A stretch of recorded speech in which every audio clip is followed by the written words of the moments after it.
എന്താ എല്ലാരും ഇങ്ങനെ നോക്കുന്നേ? വിശ്വാസം വരുന്നില്ലേ? ഇയാളോ? ഞാൻ വർഷയുടെ അച്ഛൻ തന്നെയാ, മധുസൂദനൻ.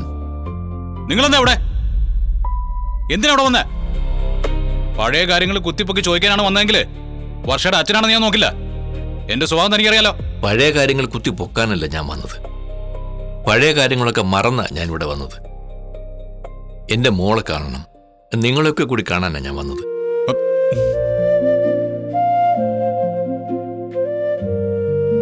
എന്താ എല്ലാരും ഇങ്ങനെ വിശ്വാസം വരാത്ത പോലെ നോക്കുന്നത്?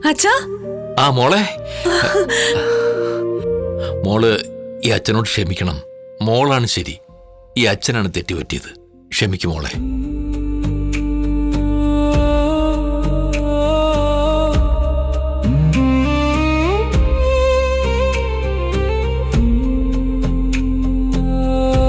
നീ സ്നേഹിച്ച ചെറുക്കനെ നീ നിന്റെ ജീവിതത്തോട് ചേർത്തു.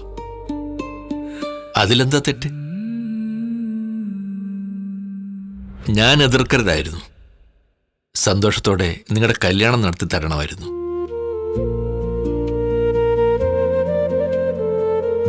ഞാനത് ചെയ്തില്ല.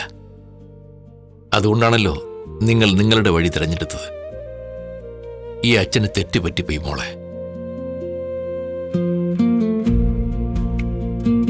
സ്വർഗം പോലൊരു വീടായത്. അങ്ങോട്ടേക്കാ നീ കയറി വന്നത്. അതച്ഛൻ മനസ്സിലാക്കാതെ പോയി.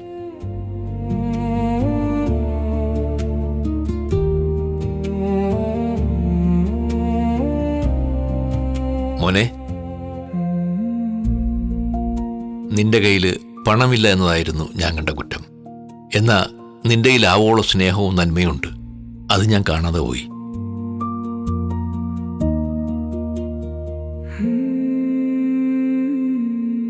നിന്നെ കിട്ടിയ എന്റെ മോള് ഭാഗ്യവതിയാ. ഇത് എന്റെ അച്ഛൻ തന്നെയാണോ ഇങ്ങനെയൊക്കെ പറയുന്നത്? ഞാനും അതന്നെ ആലോചിക്കുന്നേ. ഞാൻ സർവീസിലുള്ള കാലം മുതലേ ഈ ശ്രീകാന്തിന്റെയും വർഷയുടെയും വിവാഹം കഴിയുന്നത് വരെ നിങ്ങൾ എന്നെക്കുറിച്ചും കുടുംബത്തെക്കുറിച്ചും പറഞ്ഞതൊന്നും ഞാൻ മറന്നിട്ടില്ല. എന്നെ കുത്തിനോവിക്കുന്നതിലും മാനസികമായിട്ട് തളർത്തുന്നതിലും അപമാനിക്കുന്നതിലൊക്കെ നിങ്ങൾ ആനന്ദം കണ്ടെത്തിയിരുന്ന മനുഷ്യനാ.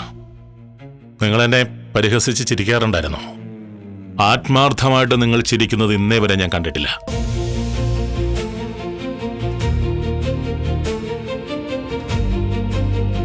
ഇവിടെ വന്നു കയറിയപ്പോൾ ആദ്യമായിട്ട് നിങ്ങൾ എന്നെ നോക്കി ഒന്ന് ചിരിച്ചു. നിങ്ങൾക്ക് എന്താ പറ്റിയ? അതെ, എന്തുകൊണ്ടാ പെട്ടെന്ന് ഇങ്ങനെ ഒരു മനമാറ്റം? ഇദ്ദേഹത്തിന് ഒരു മനമാറ്റം ഇല്ലമ്മേ. ഇതൊക്കെ അഭിനയ. അച്ഛാ, ചിരിച്ചുകൊണ്ട് കഴുത്തറക്കാന്ന് പറയാറില്ലേ, അതിനെ അദ്ദേഹം വന്നേ. എന്താ നിങ്ങളുടെ മനസ്സിൽ? നമ്പർ ഇറക്കാണ്ടല്ലോ.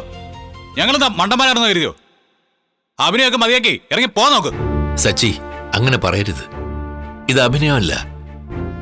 ഞാൻ ഹൃദയത്തിൽ തട്ടി പറയുന്നതാ. ഹൃദയത്തിൽ തട്ടി പറയുന്നു? എനിക്ക് തെറ്റ് സംഭവിച്ചു. അതിന് നിങ്ങളോടൊക്കെ ക്ഷമ പറയാനും എന്റെ മോളെ കാണാനും വേണ്ടിയാ ഞാൻ വന്നത്.